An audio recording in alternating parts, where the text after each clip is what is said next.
Bismillahirrahmanirrahim. Assalamualaikum warahmatullahi wabarakatuh.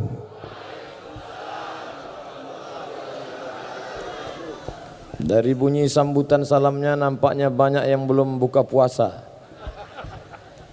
InsyaAllah kita semua dimuliakan Allah subhanahu wa ta'ala. Bersyukur kepada Allah dengan ucapan Alhamdulillahi Rabbil Alamin. Berselawat kepada Rasulullah dengan mengucapkan Allahumma salli ala Sayyidina Muhammad wa ala ali Sayyidina Muhammad. Saya datang ke Jakarta, sampai di Jakarta melihat kali. Di sebelah kanan saya Pak Usman Sabta, lebih ganteng yang asli. Selama ini melihat di TV saja. Jumpa pula dengan Cak Imin, selama ini kita lihat balehonya saja.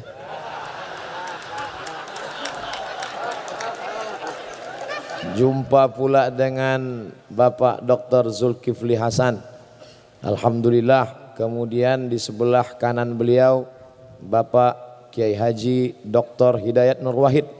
Adapun nama-namanya yang tidak saya sebut mohon maaf. Yang besar tak dihimbau gelar, yang kecil tak disebut nama. Encik-encik, puan-puan, tuan-tuan, jemputan majlis, hadirin hadirat, muslimin muslimat.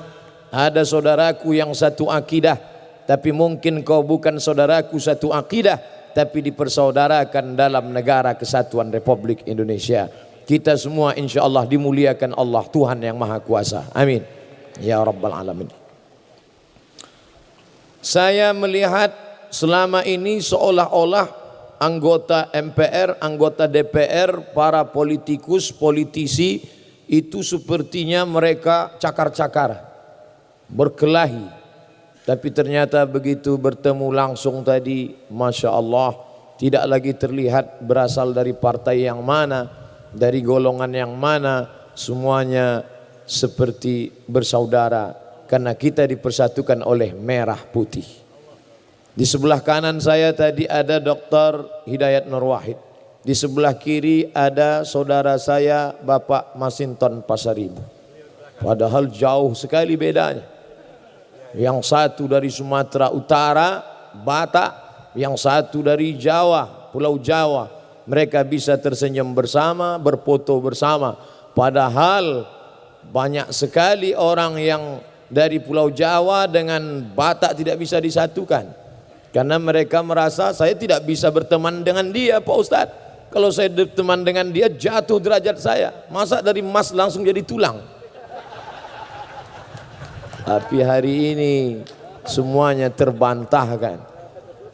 Kemudian pula ketika sampai tadi kebetulan bersama saya didampingi oleh Bapak John Erizal. Beliau DPR RI dari Riau. Begitu sampai tadi apa kata beliau? Ustadz Somad, ini adalah kantor Ustadz. Masya Allah, belum pernah saya kemari, tiba-tiba ke Jakarta dapat kantor. Saya tidak tanya apa maksudnya, karena kalau saya tanya nampak betul bodoh kita kan. Masa kita Ustadz viral nanya-nanya. Jadi saya ngangguk-ngangguk aja, macam-macam tahu aja. Rupanya makna tadi diulang lagi oleh Pak Dr. Zulkifli Hasan. Makna kantor kita itu Majelis Permusyawaratan Rakyat, ini milik rakyat Indonesia. Itu ternyata maknanya. Ustadz Somad di antara seluruh parlemen di dunia ini rasanya di Indonesia inilah yang paling bebas terbuka. Coba Ustadz lihat, siapapun bisa masuk. Masya Allah, luar biasa. Artinya apa? Bahwa tahun lalu juga semua bebas datang kemari hari ulang tahun MPR. Tahun lalu Ustadz Somad yang datang kemari Habib Syekh dengan nasyidnya, dengan solawatnya. Dan tahun lalu ketika Habib Syekh di sini yang menyanyikan lagu kebangsaan Indonesia Raya dipimpin oleh Habib Syekh sendiri. Masih lancar, masih ingat. Untung saya tidak disuruh tadi. Masih ingat Ustaz? Masih. Makanya ketika beberapa bulan yang lalu saya difitnah anti kebinekaan, anti NKRI, alhamdulillah Saya tidak memviralkan, sehari setelah itu viral ketika saya menyanyikan lagu Indonesia Raya, menggerek bendera, memasangkan bendera di dinding sekolah tertinggal di kampung pedalaman di Provinsi Riau. Maka orang-orang yang memfitnah ini sesungguhnya mereka tidak punya paket 2 giga. Tonton itu banyak-banyak YouTube. Bagaimana kami menyanyikan lagu Indonesia Raya sampai ke pedalaman. Bagaimana hebatnya negeri ini. Bagaimana orang yang di dalam sana tidak dapat melihat internet. Tapi kita sampaikan, ini negeri kita. Ini bendera sudah lapuk, harus diganti. Kalian harus menyanyikan lagu kebangsaan. Karena sekarang kita bukan lagi krisis kelaparan, karena sudah kenyang. Tapi krisis cinta tanah air. Alhamdulillah malam ini kita dipersatukan semuanya. Ketika berteriak Allahu Akbar, lalu kemudian berteriak merdeka, saat itu dalam satu hembusan nafas kita bercerita tentang agama dan kebangsaan. Orang yang berteriak Allahu Akbar, dia bukan anti nasionalisme, dan orang yang berteriak merdeka, dia bukan anti agama. Sekarang bertemu 2 fobia, satu fobia nasionalisme, yang satu fobia agama. Duanya saling penuh kecurigaan dan ketakutan. Kalau ada orang yang berteriak Allahu Akbar, jangan-jangan ini anti Indonesia.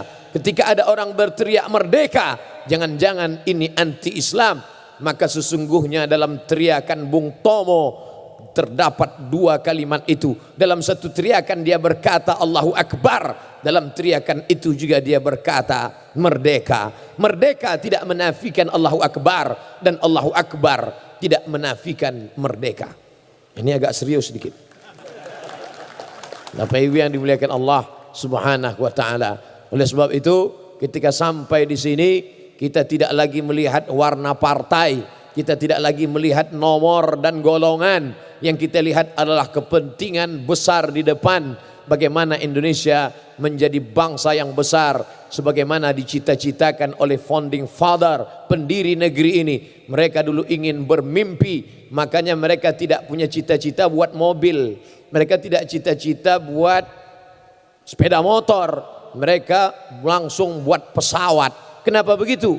Karena saya merasakan sendiri bagaimana sulitnya berceramah dari pulau ke pulau, dari kampung ke kampung. Kalau untuk mengikuti jadwal haruslah kita penerbangan reguler, harus transit di Jakarta. Maka pendiri negeri ini dulu tahu, ini negeri kepulauan Indonesia. Nesia pulau, Indo, India, Hindu, Indonesia. Pulau-pulau yang berasa di bawah India, pulau-pulau yang berada di bawah India. Ini hanya bisa disatukan oleh pesawat terbang. Maka pesawat terbang pun dibentuk, dicetak, dihasilkan oleh negeri ini. Tapi malang tak dapat ditolak, untung tak dapat diraih. Cita-cita kita tinggi, ternyata di balik kampung dusun sana ada anak bangsa yang tak dapat menghidupkan mesin cuci. Pesawat yang kita buat, tapi ada orang yang tak dapat menghidupkan mesin cuci ketika menjadi pembantu di negeri orang. Ustaz tahu dari mana? Mereka kirim WA ke saya.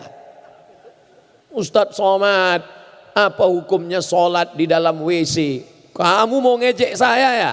Mau ngetes saya ya? Tidak Ustaz, ini serius. Kenapa? Saya tinggal di negeri nun jauh di sana, hanya ingin mencari sesuap nasi. Dan ketika tiba waktu sholat, maka saya harus membentang sajadah di dalam WC. Karena supervisor saya kejam, tidak boleh ada waktu yang terbuang. Time is money, waktu adalah uang. Meleleh air mata membalas WA mereka, tapi air mata tak dapat menghapus kesedihan mereka. Ketika saya ke Hong Kong, saya tahu semuanya, tahu bahwa saya memang tak masuk ke dalam. Begitu sampai di airport langsung dipulangkan lagi. Saya masih sakit hati, tapi lebih menyakitkan lagi ketika kita menceritakan kesusahan kita, orang ketawa. Begitu sampai saya masuk lagi ke dalam, tiba-tiba ada salah seorang pahlawan devisa kita duduk di samping saya. Apa kata dia? Ustaz Somad ya? Ya. Loh katanya ceramah jadwal di sini, saya nggak bisa masuk. Alhamdulillah. Kenapa? Saya bisa foto. Dia ceritakan dalam perjalanan itu bagaimana suka dukanya mencari nafkah. Tolonglah Ustadz, negeri kita gemah ripah loh jenawi, untayan zamrud, katulistiwa, tongkat dan batu jadi tanaman. Loh, kok persis seperti bunyi ceramah saya? Saya selalu nonton YouTube Ustadz. Saya mulai khawatir, jangan-jangan dia belum nikah. Rupanya suami saya menunggu di rumah Ustadz, menjaga anak-anak. Saya harus mencari nafkah di tempat yang jauh. Apa maknanya? Negeri kita yang besar dengan segenap potensi alam sumber daya manusianya, maka memerlukan ke depan. Kalau kita berkelahi, tercabik-cabik, terombang-ambing, dipukul ombak, dihempas gelombang, apa yang dapat kita lakukan di masa akan datang? Oleh sebab itu merupakan kehormatan yang luar biasa. Saya diundang di hadapan para pimpinan MPR, para anggota legislatif, di hadapan masyarakat, di hadapan saudara seakidah, sebangsa setanah air. Maka ini kebahagiaan yang luar biasa. Tidak disetting, tidak dibuat-buat, tidak direncanakan. Setiap datang tuduhan bertubi-tubi, 2 hari setelah itu pasti Allah Ta'ala menggantinya dengan ganti yang luar biasa. Dulu saya dituduh anti NKRI, sehari setelah itu langsung diundang oleh Mabes TNI, viral. Saya dituduh tidak termasuk dalam 200 ustadz yang direkomendasi. Sehari setelah itu langsung diundang oleh Hakim Agung. Padahal saya tidak pernah minta undang, diam-diam saya SMS WA, tidak ada. Begitu juga dengan ini, terjadi penolakan tausiah saya di suatu tempat, tidak boleh disebut namanya, menjaga kode etik jurnalistik. Lalu kemudian saya diundang hari ini, dan saya memang menunggu momen foto-foto dengan pimpinan MPR ini. Cuman saya nggak minta, apa foto Pak, enggak. Tentu kita jaga image kan. Makanya begitu tadi mereka mengatakan foto Pak Ustadz, dalam hati saya, inilah yang kita tunggu-tunggu. Masya Allah, luar biasa. Aku tak pernah mencari engkau, engkau tak pernah mencari aku. Allah yang mempertemukan kita. Oleh sebab itu maka kebahagiaan yang luar biasa malam ini. Di mana-mana saya tausiah 60 menit sesuai yang tertulis di botol 600 ml. Sengaja tulisannya dilepas biar saya tidak melihat, dan disediakan 2 gelas. Masya Allah. Dan ada bisik-bisik tadi, TV One memang beda. Malam ini kita direkam dan akan disiarkan siaran tunda. Ustadz harus bicara 75 menit. Lama juga ini dalam hati saya. Sengaja saya sampaikan dari awal supaya nanti kalau Bapak Ibu melihat kenapa Ustadz ini tidak berhenti, maklum karena belum habis 75 menit. Bapak Ibu yang dimuliakan Allah Subhanahu wa taala. Andai di antara Bapak Ibu ada yang lelah, capek, letih tidak mendengar ceramah ini, menunduk saja. Itu tanda setuju. Karena dalam hadis dikatakan as-sukutu alamatur ridha, diam tanda setuju. Jadi kalau diam, nunduk, walaupun nanti terdengar saya ceramah berapi-api, saya tahu Bapak berair-air di sana, tidak apa-apa, karena kamera tetap hidup menyala, direkam. Yang pakai HP mereka viralkan, yang di YouTube nanti mereka akan like and share, yang TV tentu akan ditonton dalam acara Damai Indonesiaku. Dan saya memang biasa ceramah tidak ada orang. Kemarin acara rekaman untuk Ramadan, saya dengan kamera aja berdua pasang, jamaah yang dimuliakan Allah di depan masjid. Acara maraton, banyak yang lari-lari itu bingung, ini Ustadz udah mulai error ini kata dia. Nah, itu. Jadi ini perlu saya sampaikan supaya, karena ada juga orang kalau saya ceramah dia memaksakan diri untuk mendengar sambil pura-pura mengangguk. Enggak apa-apa, yang mau tidur tidurlah, tak apa-apa. Artinya apa? Bahwa kita sedang berada di kantor kita, di rumah kita. Bapak Ibu jangan heran, kenapa Ustadz bicaranya tidak formal-formal betul? Ini kan orang-orang terhormat, dipilih-pilih rakyat. Orang yang duduk di hadapan ini Bapak Ibu, perjuangannya luar biasa. Berapa baleho mereka? Berapa itu? Di Riau Di Riau itu ada seorang bapak-bapak namanya Pak Suhaimi, kerjanya mencabut paku setiap pagi. Pagi-pagi dia bawa itu pencabut paku, mencabut paku yang ada di pokok-pokok kayu bekas foto-foto yang memanjat ke pokok kayu. Kalau dekat-dekat musim pilkada dan pileg, itu kerja dia mencabut. Artinya apa? Mereka berjuang luar biasa. Yang paling sulit sekarang ini adalah mengumpulkan orang banyak. Itu yang paling susah sekarang. Bagaimana cara mengumpulkan orang banyak? Kadang sudah diundang artis dangdut, enggak juga ramai. Macam-macam artis yang diundang. Ada artis yang tinggi 170 dipakai baju 100 cm. Ditarik ke atas terbuka ke bawah, diturunkan bawah terbuka di atas. Ada pakaiannya sopan, bajunya panjang, roknya panjang, resleting belum dipasang. Macam-macam. Ustadz kok tahu? Ngeliat juga dikit. Itu. Nah, jadi yang paling susah itu ngumpulkan orang banyak. Payah ngumpulkan orang banyak itu sekarang. Macam-macam. Kadang sembako sudah dikumpulkan, enggak juga datang. Kain sarung. Ustadz kok tahu? Saya berapa kali dapat kain sarung. Tidak saya pakai sholat. Kenapa? Tertulis di ujung, coblos nomor. Bapak Ibu yang dimuliakan Allah. Tapi Masya Allah, hanya saat kita koma, apa yang keluar dari mulut kita? Bangsa Indonesia. Bangsa Indonesia. Itu kalau direkam viral itu. Anggota MPR berada di ruang ICU membisikkan bangsaku. Bangsaku. Oh, luar biasa itu. Tapi bayangkan kalau ada di antara bapak dan ibu sedang terbujur kaku, yang keluar dari mulutnya apa? Keong racun kucing garong. Cinta satu malam. Kabikaci kabigam coach kotahi. What can I do for you? No woman no cry. Yang nyanyi nggak paham, yang dengar nggak paham. Dua-duanya sama-sama ngangguk. Entah apa yang diangguk kan? Artinya apa? Apa yang kita sering pikirkan? Apa yang kita sering perjuangkan, itulah yang akan menyertai kita sampai akhir hayat kita. Mudah-mudahan kita selalu memikirkan yang baik-baik saja insya Allah. Tadi saya mulai karena saya bicara di kantor MPR, maka saya mesti mencari apa itu tugas MPR. Menjaga, menetapkan Undang-Undang Dasar 1945, itu nomor 1. Oh, ini dia. Yang kedua, melantik presiden dan wakil presiden. Dalam hati saya, kalau mau saya kemarin di sini berarti dilantik.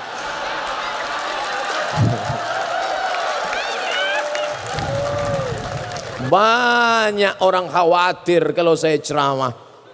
Kalau saya pergi ceramah dihadang, nggak boleh datang. Untuk apa? Menghadang saya itu untuk apa? Saya tidak mau. Untuk apa? Ketika saya berkata, perjuangkanlah ini dengan tanda tanganmu, perjuangkan kebaikan dengan kekuasaan, disangka orang saya mau mengiklankan diri saya. Enggak mas, saya enggak mau. Saya hanya ingin menjelaskan kepada umat bahwa kalau kau ingin berbuat sesuai dengan apa yang kau bisa. Kalau engkau bisa sebagai guru TK, ya kau didik anak-anak di sana. Jangan sepelekan guru TK. Kenapa Ustaz tahu guru TK itu hebat? Saya diundang ke TK dan tidak ada satu anak TK mau mendengar. Berikut ini kami panggil Al-Mukarram Haji Abdul Somad LCMA, Ustadz yang sedang kondang saat ini, kata gurunya. Anak-anak itu tidak ada satupun yang mendengar. Saya pun naik ke atas, Assalamualaikum warahmatullah. Satu pun gak ada yang menjawab.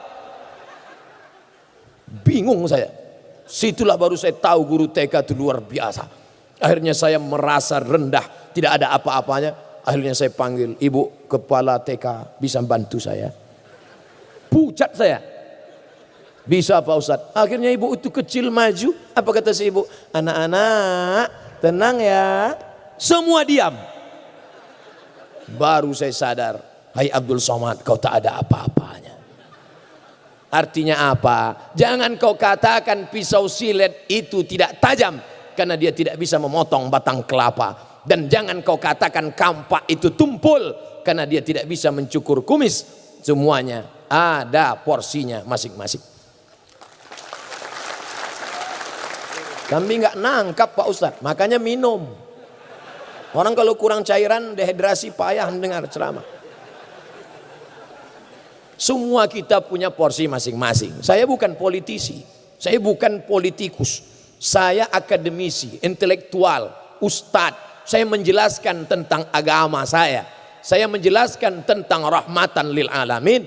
Oleh sebab itu maka ketika saya berbicara tentang kekuasaan, tentang Islam, tentang hebatnya politik, maka saya tidak mengiklankan diri saya. Oleh sebab itu jangan khawatir saya akan bangkit. Saya sudah lama tegak berdiri, tapi saya katakan sampai akhir hayat saya ingin menjadi ustadz. Ini ceramah ini tidak tahan lama, paling-paling 10 tahun ini menggelegar. Sekarang masih kuat lagi, Allahu Akbar masih, tapi 10 tahun lagi begitu ditarik Allah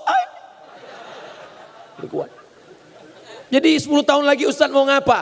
Saya akan mengajar mengaji di dekat rumah saya, duduk tenang. Saat itu 20-30 tahun akan datang.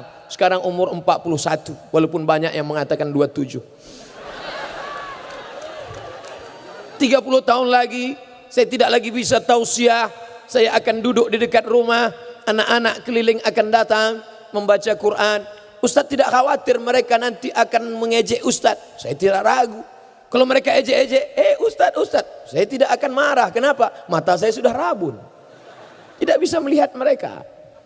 Nanti kalau mereka ribut Pak Ustadz ngajar ngaji mereka ribut di sana, saya tidak akan ambil pusing. Telinga saya sudah tuli, saya tidak dengar keributan mereka. Tapi saya tidak ingin sunyi di tengah keramaian. Saya ingin menikmati hidup. Saya datang ke rumah salah seorang guru besar di bulan suci Ramadan, ingin menyenangkan hatinya, ingin melihat bagaimana dia di bulan suci Ramadan. Meleleh air matanya, anakku, aku ramai dulu, tapi sekarang aku sunyi di tengah keramaian. Dulu yang selalu datang sekarang tak lagi datang. Dulu yang mengantarkan aku sekarang sudah pergi menjauh. Anak-anak bapak mana? Sibuk dengan istri dan menantu-menantu.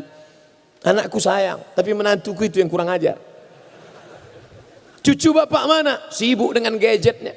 Tak ada mereka menjenguk bapak. Ada, dijenguknya aku akhir pekan.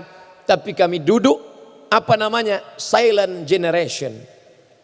Cucuku sibuk tertawa sendiri, kiki. Menantuku pula sibuk dengan WA-nya, anakku pula sibuk dengan selfie-nya. Tinggallah aku menonton berita. Apa yang bapak lihat? TV One memang beda.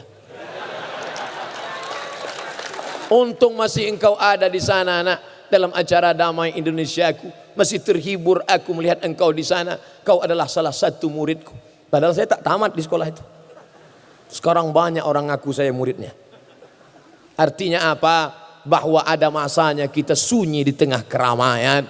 Lalu lintas hiruk pikuk, tapi kita sedang sunyi, sepi. Dan kita tak ingin hari-hari itu terjadi pada diri kita. Hari berganti, musim berubah, bulan begitu indah. Saya sebenarnya ingin mencontohkan bulan begitu indah. Malang tak dapat ditolak, untung tak dapat diraih. Tak nampak bulan. Bulan yang indah, bulan 15, purnama sedang menampakkan cahayanya. Tapi berapa lama purnama itu saudaraku? Purnama tak lama, 15, 16, 17, 18, masuk 2021, bulan yang begitu indah.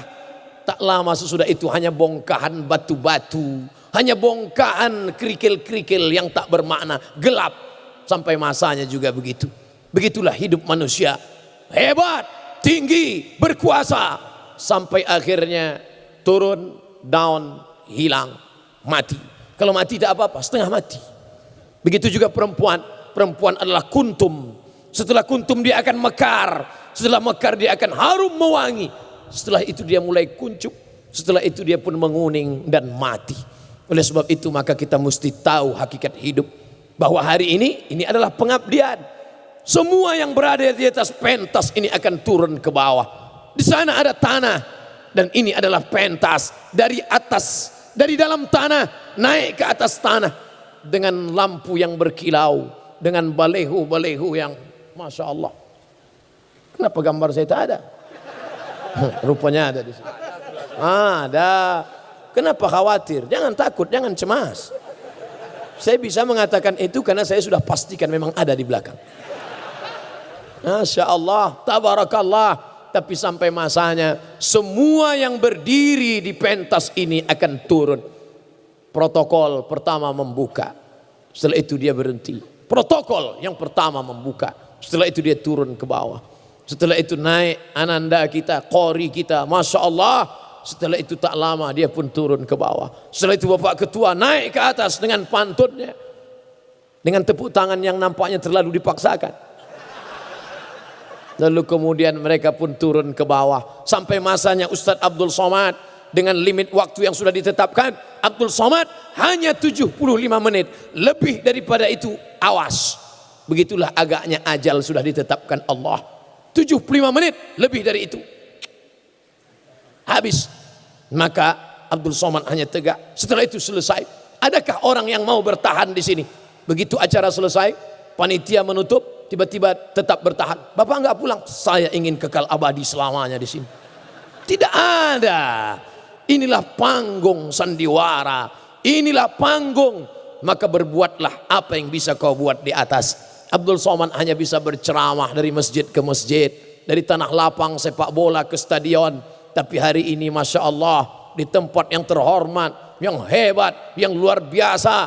Maka kesempatan untuk menyampaikan kebaikan-kebaikan rahmatan lil alamin, naik dari dalam tanah, naik ke atas tanah. Semua yang hadir di sini, mau Jawa, mau Sunda, mau Batak, mau Melayu, mau Minangkabau, mau Makassar, mau Banjar, semuanya berasal dari Adam. Kalau ada yang merasa tidak dari Adam, tolong angkat tangan. Dari Adam alaihissalam sampai Adam Smith, semuanya berasal dari Adam. Dan Adam dari tanah. Dari tanah kembali menjadi tanah. Dari debu akan menjadi debu. Ambil debu, letakkan ke tapak tangan, hembus. Itulah engkau. Makanya kalau ada kawanmu yang sombong, atasanmu yang angkuh, ambil debu, hembuskan ke wajahnya. Itulah engkau. Kalau dia marah, Pak Ustadz, saya tak tanggung jawab. Kau siapa? Kau tidak ada apa-apanya. Kau hanya tanah. Hari ini kau dimuliakan. Yang mulia, yang terhormat, Al-Mukarram Haji Abdul Somad LCMA. Masya Allah. Kenapa Ustaz Masya Allah? Saya sendiri bilang. Kalau tak saya muji saya, siapa lagi? Orang memuliakan kenapa? Karena Allah ingin memuliakanmu. Ditiupkannya ruh ke dalam jasadmu. Fanafakhtu fihi min ruhi. Tanah yang sebelumnya diinjak-injak, yang sebelumnya kotor, yang sebelumnya hina, yang sebelumnya rendah, tiba-tiba tanah itu bisa naik ke atas. Jadi kami ini semuanya dari tanah, Pak Ustadz. Ya, semua dari tanah. Kalau memang semua dari tanah berarti sifatnya sama. Sama, rendah hati, tawadu, baik-baik. Kenapa kawan saya itu tidak baik? Dia dari tanah juga, cuma tanah sengketa. Tapi jangan ini dijadikan untuk menunjuk orang. Kita kalau dapat ilmu itu 1 ke orang, 4 itu ke kita. Jangan pulang dari sini nampak kawan, engkau lah yang tanah sengketa. Jangan. Orang kalau dapat meteran biasanya dipakainya untuk mengukur orang. Jangan. Ukur dirimu, ukur bayang-bayangmu. Kau dari mana? Kau akan kemana? Kau singgah di sini berapa lama? Dan yang akan kau bawa mati nanti apa? Maka kalau pernah kau berjuang dengan jabatan, dengan kekuasaan, pernah kau tebarkan rahmatan, keselamatan untuk berapa? Yang berjuang di kabupaten, Pak Bupati, penduduknya berapa? Ya kami sekitar 300.000 Pak Ustadz. Yang menikmatinya hanya 300.000. Bapak Gubernur penduduknya berapa? 6,5 juta Pak Ustadz. 6,5 juta yang menikmatinya. Tapi ketika kau bisa berbuat lebih besar, DPR RI, MPR, DPD, maka ini kesempatan yang luar biasa. Hebat amalnya Pak Ustadz. Apa amalnya?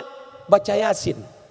Baca Yasin bukan amal orang yang punya kekuasaan, karena siapapun bisa baca Yasin. Anak TK pun bisa baca Yasin. Apa amal dia? Amal dia hebat Pak Ustadz, rajin puasa sunat. Puasa sunat semua orang bisa. Yang paling rajin puasa sunat ibu-ibu sekaligus diet. Apa amal dia? Dia hebat tahajud malamnya Pak Ustadz. Security juga banyak tahajud malam. Amalmu apa? Amalmu menjaga Undang-Undang Dasar 1945 dan Pancasila. Merdeka. Itu amalmu. Apa amalmu? Satu, ketuhanan yang Maha Esa. Dan yang menjadi benteng ketuhanan Maha Esa itu adalah MPR RI. Allahu Akbar. Tidak ada yang bisa menggeser ketuhanan yang Maha Esa.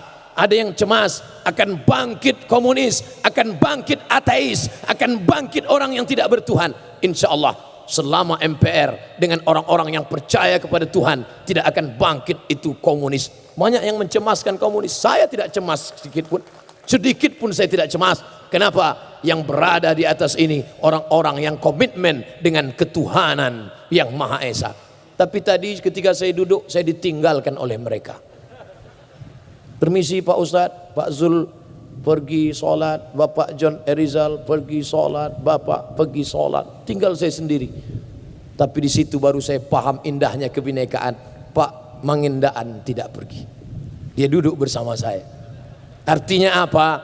Pada saatnya kau mungkin berkata, saudaraku yang seakidah saja, saudaraku yang sama satu masjid saja. Tidak, saatnya kau bertemu, saatnya kau akan merasakan ada saudaramu yang bukan satu keyakinan, tapi dia satu kebangsaan. Dia akan menjadi sahabat pada saat sahabat melaksanakan kewajiban agamanya. Ada orang yang sangat benci. Saya benci sama dia Pak Ustadz, saya satu kantor sama dia, tapi saya tak suka sama dia. Berapi-api dia mengungkapkan kebenciannya. Tapi sampai suatu hari dia tersenyum. Siapa? Itu teman saya Pak Ustadz. Loh, dulu kamu katanya benci. Kemarin waktu Idul Fitri dia yang menggantikan sip saya. Kenapa? Karena dia hari rayanya 25 Desember. Beda, perbedaan membuat kita beraneka ragam. Siapa yang mengajarkan ini? Nabi Muhammad sallallahu alaihi wasallam. Jangan bayangkan Nabi Muhammad itu tinggal di kota Madinah hanya bersama muslim saja. Tidak. Di sana ada Yahudi Bani Nadir, ada Yahudi Bani Quraizah, ada Yahudi Bani Qainuqa, ada Yahudi Khaybar. Lalu ketika Sayyidina Ali mengambil upah menimba air, dilaporkan ke Nabi, ya Rasulullah, Ali menantumu mengambil upah menimba air di rumah Yahudi, itu kan non muslim, itu kan tidak seagama. Nabi membiarkannya. Kenapa? Karena bekerja kepada beda agama, mencari nafkah tidak ada hubungan dengan ritual ibadah. Yang tidak boleh adalah ibadah. Wala ana abidum ma'abadtum wala antum abiduna ma'abud lakum dinukum waliyadin. Ustadz Somad itu katanya benci kepada beda agama. Loh, ketika kita berbeda, yang dipakai itu bukan akidahnya, bukan ritualnya, tapi pekerjaannya. Sepakat semua ahli sejarah ketika Nabi Muhammad SAW pindah dari kota Makkah menuju kota Madinah, 8 hari 8 malam naik onta. Yang menjadi pembimbing guide penunjuk jalan bernama Ibnu Uraiqid. Ibnu Uraiqid non muslim. Padahal yang Islam banyak. Mengapa Nabi tidak pakai jasanya? Nabi ingin menunjukkan profesionalisme kerja. Kalau masalah profesionalisme kerja, pakailah dia. Ketika untuk memasang lampu, ketika untuk memakaikan ini TV kita, layar monitor kita, tentang suara, tentang sound system, tentang pentas, profesionalisme kerja. Tapi ketika sudah terkait dalam masalah ibadah, masalah ritual, maka saya tidak bisa masuk ke sana. Bukan berarti saya tidak sayang, bukan saya tidak bersaudara. Ini mesti kita fahami dengan baik. Nabi Muhammad SAW, Allah tidak mengatakan rahmatan lil muslimin, tidak. Rahmatan lil mu'minin, bukan. Tapi dia katakan rahmatan lil alamin. Baru saja beberapa hari yang lalu hari raya kurban. Apa yang Ustadz lihat? Sapi pertama akan dipotong oleh Ustadz Abdul Somad. Saya pun datang. Ustadz yang motong? Enggak, nengok aja. Kenapa Ustadz enggak motong? Saya ini enggak sampai hati Pak. Tapi selama ini Ustadz ceramah mengatakan cara motong begini, harus dari bawah, 2 urat mesti putus, ada urat makan, ada urat nafas, ada nadinya. Tapi Ustadz ceramah teori aja. Saya enggak berani motong ini Pak. Yang motong itu harus yang ahli, yang pandai memotong Pak. Dia yang punya ilmunya. Saya enggak ngerti. Saya tidak bisa motong ini. Tapi kalau sudah dipotong tak sampai hati pula untuk membiarkannya. Artinya apa? Dia mengerti, dia faham, maka datang tukang potong, bismillah, atas nama Allah, wallahu akbar, Allahu akbar, Allahumma taqabbal min fulan bin fulan, terimalah dari fulan bin fulan. Kata Nabi, idza dzabhtum fa ahsinu dzabhah, kalau kau menyembelih tajamkan pisaunya. Sakit hati, marah karena ayam sering masuk rumah, lalu ditusuk dengan kuku yang tajam, nggak boleh. Marah sama kambing, hei kambing, selalu mengacau, selalu merusak, maka nanti awas akan kupotong engkau pakai pisau tumpul. Nggak boleh. Diambil tulang iga, dipotongkan ke leher ayam, haram. Islam mengajarkan tajamkan pisaunya, dan menajamkan pisau tidak boleh di depan mata kambing. Datang seorang Arab Badui, dia ambil kambing, dia jatuhkan ke tanah, dia asah mata pisau di depan mata kambing. Nabi marah, aturidu antumitaha mautatin, apakah kau mau buat kambing ini mati berkali-kali? Apa maknanya? Menteror kambing saja tidak boleh, apalagi menteror anggota legislatif. Enggak boleh. Menteror kambing saja tidak boleh, apalagi menteror ustadz. Gitu caranya, jangan sebut ustadz duluan. Bapak Ibu yang dimuliakan Allah Subhanahu wa taala, apalagi kalau sampai ibu-ibu menteror bapak-bapak. Kita faham bapak kerja, sidang, luar kota, meninjau, reses segala macam, itu harus paham. Mas, awas kalau lama-lama. Oh jangan, ini tugas negara. Apalagi mereka hadir pengajian. Man kharaja fi talabil ilmi, siapa yang keluar rumah untuk menuntut ilmu, fa huwa fi sabilillah, maka dia sama macam orang yang berjihad fi sabilillah hatta yarji'a, sampai dia pulang ke rumah. Tapi jangan disalahgunakan, nanti pulang jam 3. Assalamualaikum papa. Waalaikumsalam. Di mana? Jihad. Dengan siapa? Ustadz Somad. Kalau memang betul sama Ustadz, mana buktinya? Ini videonya. Saya heran, kenapa bapak ini foto sampai 2-3 kali? Padahal sekali aja kan cukup. Rupanya yang ini untuk dipakai hari Senin, dipakai untuk hari Selasa. Gitu. Sehingga kalau ada yang nanya, di mana? Dengan Ustadz Somad. Saya tidak menyindir. Saya ustadz yang tidak pandai menyindir sampai sekarang. Tidak bisa saya menyindir orang, karena saya trauma. Dulu pernah diundang ke salah satu masjid, kata ketua masjid, Ustadz Somad, tolong sindirkan ada orang kaya. Kenapa? Dia pernah nyumbang 300 juta, uangnya diambil lagi. Jadi apa yang mesti saya katakan? Sampaikan hadis, orang yang nyumbang ngambil lagi, maka nanti dilaknat Allah. Oke, saya sampaikan. Al-aidu ila hibatihi, orang yang nyumbang ngambil lagi sedekahnya, kal kalbil ladzi ya'udu ila qai'ihi, seperti anjing yang menjilat muntahnya. Selesai acara, mohon maaf Pak Ustadz, yang disindir nggak datang. Sejak itu saya nggak mau sindir-nyindir, saya mau to the point aja. Oleh sebab itu maka jangan tersinggung. Kalau kebetulan sama, ya senasib aja. Bapak Ibu yang dimuliakan Allah Subhanahu wa taala, untuk apa kita bicara harus diatur, harus begini, harus begitu? Enggak, saya lepas-lepas aja. Makanya banyak juga orang yang dengar ceramah saya, dia bukan mau mencari pelajaran, kira-kira kapan dia salah ya. Enggak bakalan ketemu. Orang saya udah latihan kok. Kapan dia nyebut nomor, kapan dia nyebut partai, kapan dia nyebut orang, enggak bakalan saya sebutkan. Andai pun saya sebutkan, habis itu saya klarifikasi, mohon maaf atas kekeliruan ini. Dengarkanlah yang baik-baik. Khudz ma safa da'ma kadar, ambil yang jernih, buang yang keruh. Maka ketika ada diberikan Allah kesempatan untuk beramal, beramallah. Tentu sesuai. Kalau semut amalnya, ya bawa 1 butir gula. Semut hitam, bawa 1 gula. Tapi kalau engkau seekor gajah, ya bawalah 1 batang kayu balak yang besar, sesuai dengan kemampuanmu. Gajah engkau, ya bawa balak besar. Semut engkau, bawa 1 butir gula. Tapi kalau ada gajah bawa gula, keterlaluan. Gajah apa namanya itu? Gajah fakir, gajah bakhil. Oleh sebab itu, saya nggak paham bahasa ustadz. Memang ustadz internasional itu agak susah dipahami ceramah. Saudaraku yang dimuliakan Allah Subhanahu wa taala, sampai masanya kita akan menghadap Allah. Saat itu kawan sahabat luar biasa. Saya beberapa kali protokol memanggil, berikut ini kami panggilkan Ustadz 1.000.000 viewer kata dia. Itu saya luruskan. Kamu kalau bicara hati-hati. Walaupun kita kawan akrab, kalau keliru harus saya luruskan. Apa kamu katakan tadi? 1.000.000 viewer. Salah saya bilang. 1.000.000 follower. Salah saya bilang. Instagram saya 4 juta sekarang. Bapak Ibu yang dimuliakan Allah Subhanahu wa taala, artinya apa? Yang 4 juta itu kalau saya mati, kira-kira ada enggak yang mau nemani agak semalam? Enggak ada. Kawan tertawa banyak, kawan tersenyum banyak, tapi saat meneteskan air mata tak banyak yang bisa bersama dengan kita. Tapi insya Allah yang hadir malam ini, kalau dapat berita Abdul Somad mati, semuanya akan mengirimkan Al-Fatihah insya Allah. Tengok banyak yang semangat kan, belum mati aja kita udah amin kata dia.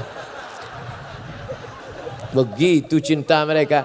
Cak Imin insya Allah akan buat tahlil 7 hari 7 malam. Menangis juga Cak Imin meneteskan air mata. Kenapa? Kenapa Ustadz ke rumah dulu maunya ceramah baru ninggal. Kita tidak pernah sedih. Kenapa orang beriman tak pernah sedih? Karena niatnya pasti sampai. Innamal a'malu binniat. Niat pasti sampai. Makanya siapa yang niat tahajud malam ini, ternyata bangunnya pas azan subuh, dia dapat pahala tahajud. Makanya sebelum tidur malam niat tahajud. Bangunnya pas azan subuh dapat pahala tahajud. Tapi jangan tiap malam begitu. Tiap malam. Tiap malam. Ini sekali-sekali oke. Kalau malaikat tentu komplain juga. Ya Allah ini tiap malam gini. Kasih juga dia surga yang kosong kata Allah. Memang surga juga tapi kosong lah. Kosong pun jadilah Pak Ustadz daripada masuk neraka. Tentu kita melihat tidak begitu. Idza sa'altumullah, kalau kau meminta kepada Allah, fas'aluhul firdaus. Kalau minta sama Allah jangan yang pinggiran. Kalau minta itu target utama, minta itu yang atas. Minta ya Allah masukkan aku dalam jannatul firdaus. Begitu. Targetnya harus 100. Bahwa dapat 10 ya enggak apa-apa. Jangan 10, dapatnya 1. Target tertinggi. Oleh sebab itu maka ketika kita menargetkan amal saya harus banyak, jangan ada yang kosong hampa daripada amal. Siapa lagi amal yang paling banyak kalau bukan orang-orang yang mewakili rakyat? Maka ketika dia bisa memperjuangkan ketuhanan yang Maha Esa, dijaga umat ini dari ateis, dijaga dari LGBT, tidak ada agama yang bertuhan, Hindu, Buddha, Kristen, Katolik, satupun agama yang bertuhan tidak ada membenarkan itu.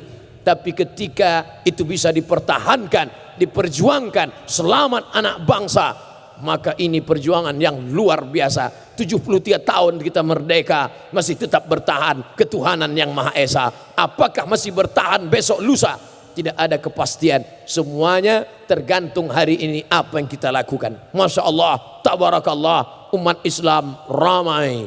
Hari besar non muslim di tempat yang lain ramai. Artinya apa? Orang masih bertuhan, orang masih percaya kepada Allah, orang masih memegang sila pertama, ketuhanan yang Maha Esa. Siapa yang menjadi bentengnya, siapa yang menjadi pemerakarsanya, siapa yang menjadi security-nya, siapa yang menjadi benteng pertahanannya. Kita berdoa MPR, orang-orang yang mengemban ini tetap istiqomah sampai akhir hayat insya Allah.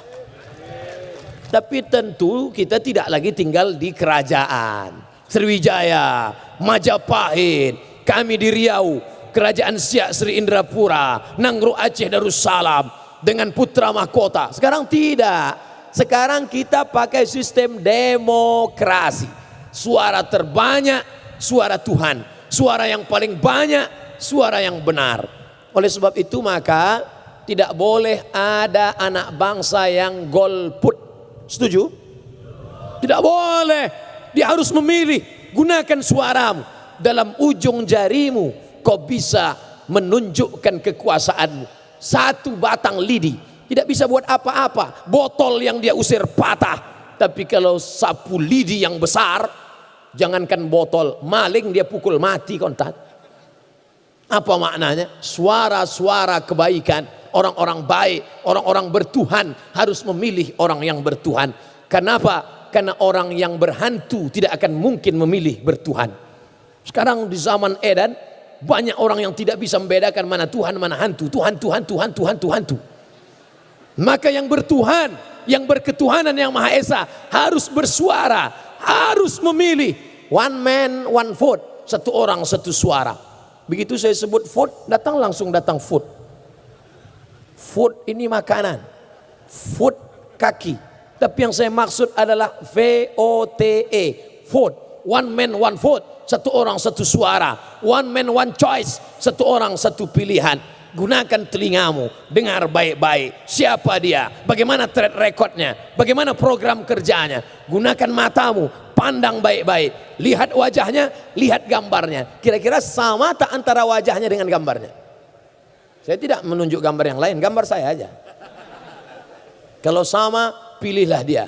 Berarti tidak ada pencitraan di antara dia. Apa maknanya? Integritas, kejujuran, kerja, perbuatan, amal, bukan NATO. No action, talking only.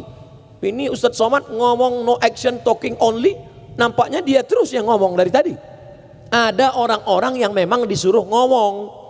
Siapa contohnya? Guru, dosen, ustadz, khotib.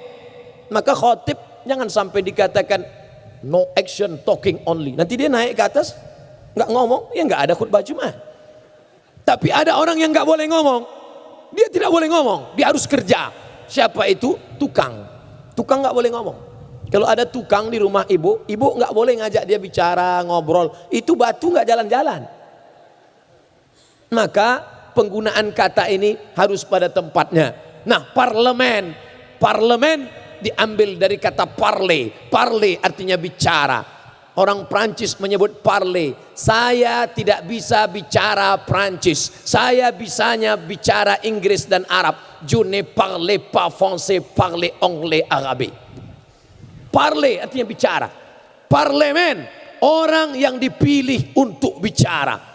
Makanya jangan heran kalau orang yang di hadapan kita ini selalu bicara. Karena kita memilih mereka untuk bicara tentang kesusahan kita, tentang keresahan kita, tentang kegelisahan kita melihat anak bangsa. Siapa yang bicara? Mereka lah yang berbicara tentang itu. Memang beberapa kali kita dikirimkan foto tentang anggota parlemen yang tertidur. Tapi tidak ada di antara mereka yang lain-lain. Mereka bicara. Kenapa? Karena mereka memang kita pilih untuk menyalurkan segala aspirasi kita. Kerak saatnya semua akan ditanya. Inna sam'a pendengaran, wal basar penglihatan, wal fuad hati dan pikiran. Kullu ulaika kana anhu mas'ula. Semua akan disoal, semua akan ditanya, semua akan dituntut di hadapan Allah Subhanahu wa taala. Pilihlah orang yang bertuhan. Pilihlah orang yang memperjuangkan ketuhanan yang Maha Esa. Pilihlah orang yang menebarkan kedamaian. Pilihlah orang yang menyemangati kita dengan musyawarah. Pilihlah orang yang menebarkan keadilan bagi seluruh Indonesia. Bukan orang yang memporak-porandakan, yang menyusahkan, yang menyuburkan radikal, yang menyebabkan terorisme, yang menghancurkan persatuan dan kesatuan. Hari ini kita bisa bersama dalam bingkai merah putih. Kita bersama dalam kesatuan. Kita bersama dalam ulang tahun MPR RI. Apa maknanya? Kita ambil kebaikan-kebaikan, kita tebarkan keberkahan keselamatan. Maka insya Allah kita sebagai mayoritas, sebagai orang yang banyak, sebagai orang yang dituakan, ada manusia ini yang ditinggikan seranting, didulukan selangkah, batangnya tempat bersandar, daunnya tempat bernaung. Kalau berjalan didulukan dia selangkah, kalau ke atas ditinggikan dia seranting. Kalau batang pokok kayu dijadikan dia tempat bersandar. Kalau akarnya dijadikan dia tempat bersila, daunnya dijadikan tempat bernaung. Itulah pokok yang bermanfaat. Makanya dalam Islam diajarkan kalau ada orang yang memotong pokok kayu yang bermanfaat, man qata'a sidratan, siapa yang memotong sebatang pohon sidir kau potong, sebatang pohon sidir kau potong, sawwaballahu ra'sahu finnar, disungkurkan kepalamu dalam api neraka jahanam. Sebatang pohon sidir kau potong, sebatang saja. Bayangkan ada orang yang akan bernaung di bawah. Islam mengajarkan tanamlah, tanamlah. betapa ketika pesawat akan landing ke bawah, kita lihat hijau, Masya Allah. Tapi di beberapa tempat kita lihat kuning, terbakar, asap naik ke atas, terganggu orang banyak. Sebatang pohon kau potong, disungkurkan kepalamu dalam neraka. Bagaimana dengan berhektar-hektar, beratus hektar, kau sudah menyebabkan kerusakan paru-paru, kau sudah menyebabkan binatang mati. Bahkan ular sawah yang semestinya memakan makanan tikus, memakan makanan yang bisa dia makan. Tapi sekarang apa yang terjadi? Orang yang sedang manen sawit pun dimakannya. Saking kan dia sudah kehilangan makanan. Harimau sudah naik ke jalan raya karena rumah mereka dihancurkan. Maka oleh sebab itu, ini kebersamaan untuk menjaga keutuhan, untuk menjaga keselamatan. Jangan ada lagi kerusakan. Zuharal fasadu fil barri, kelihatan kerusakan di lautan, di daratan. Bima kasabat aidin nas, akibat dari perbuatan manusia. Saudaraku yang dimuliakan Allah Subhanahu wa taala, pada kesempatan yang baik, pada kesempatan yang mulia, hari ulang tahun. Apa manfaat dari ulang tahun? Ada jamaah umurnya 80 tahun. Dia menikah umur 30 tahun. Kalau begitu ulang tahun pernikahan yang ke-50. Dia minta yang ceramah, Ustadz Somad tolong ceramah hari pernikahan emas. Emas itu apa Pak Haji? Emas itu karena saya sudah nikah 50 tahun. Dengan ibu? Iya. Ini istri Pak Haji? Iya. Yang keberapa Pak? Yang pertama dan terakhir. Masya Allah. Kenapa mesti saya yang ceramah? Pokoknya saya nazar Ustadz yang ceramah. Saya pun ceramahlah hari ulang tahun pernikahan yang ke-50. Usianya 80. Lama saya berpikir, untuk apa dia buat ulang tahun pernikahan? Apakah setelah ulang tahun pernikahan itu yang 80 bisa berubah jadi 18? Tidak. Dia tetap top, tua, ompong, peot. Jangan tersinggung. Tidak ada yang berubah. Lalu apa manfaat dari ulang tahun itu? Ternyata fisiknya tidak berubah, tapi semangatnya kembali. Anak-anaknya datang, cucunya datang. Agaknya, kalau boleh saya menebak-nebak, itu juga yang diinginkan dari malam ini. Ulang tahun yang ke-73. Maka dengan ini bangkit semangat baru. Yang selama ini kehilangan semangat, didoakan. Malam ini kita akan berdoa kepada Allah. Malam ini kita akan bermunajat. Doa orang banyak. Karena kita tidak tahu entah dari doa mulut yang mana. Tak tahu entah dari mulut yang mana doa itu dikabulkan Allah. Makanya saya setiap pergi kemanapun selalu mohon doa. Doakan saya Kiai, doakan saya Habib, doakan saya Tuan Guru. Kenapa? Karena tidak tahu dari lidah yang mana. Bukan karena doa kita. Walaupun nanti saya yang memimpin doa. Tapi sesungguhnya doa itu diaminkan oleh malaikat, diterima oleh Allah karena kebersamaan kita. Itulah mengapa jangan tinggalkan doa berjamaah. La yajtami' malaun, sekelompok orang berkumpul, fayad'u ba'dhum, berdoa satu orang, wa yu'minuhum sa'iruhum, diaminkan yang lain. Illa ajabahum Allah, Allah mengabulkan doa mereka.